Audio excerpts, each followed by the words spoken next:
Consultations aren't a requirement, but you can do them if you like. So if you wanted to patch test them at the same time as consultation, that's completely up to you.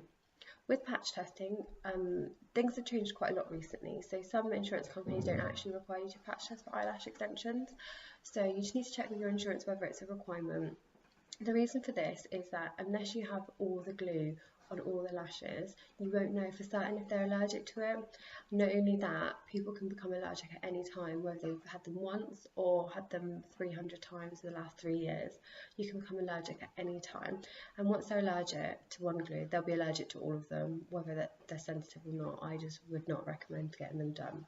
If you ever do have an allergic reaction, all you have to do is get them removed, and then all the swelling will go down within a couple of hours and hopefully be okay. But obviously you're not allowed to give them any medical advice because you're not a medical professional.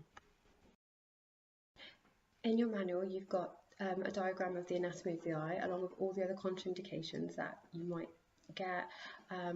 So just go through the manual, make sure you read it and understand it. If you've got any questions, either feel free to ask us or feel free to ask the internet.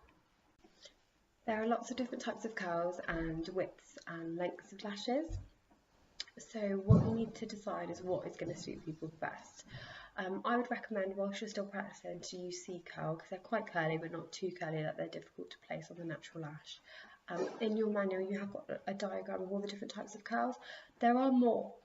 However, I wouldn't really recommend that you use any of them because they're either straight or way too curly. And they just won't look very nice. The most common is decurl for younger clients because they want them to be really dramatic, but you have to bear in mind that with decurl you might lose a bit of the length because obviously they are really curly. So C, and D are what I'd recommend you use the most. Along with different types of curls, there's also lots of different types of thicknesses. So in your manual you can see that there's 0.05, 0.07, they're for rashful volume. I wouldn't really recommend you using them for classics, you will not be able to see them. 0.10 are for people that have got really fine lashes because they're very fine lash extensions. And 0.15s are more suitable for the masses. So I would recommend that you use them on most people.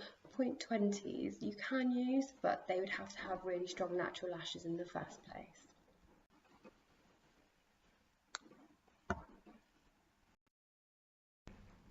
It is imperative that you choose the right thickness for the client's lashes so that you do not cause any damage to their natural lash. The same goes for the length, so there's a wide variety of different lengths. You will be using more than one length on each person's eye, which we'll come back to later in the mapping side of it. But the shortest is about a 6, the longest is about an 18. Please do not ever exceed 14 on anyone, and you can only ever go a third longer than their natural lash. Any more than that will cause damage to their natural eyelashes, and you do not want that.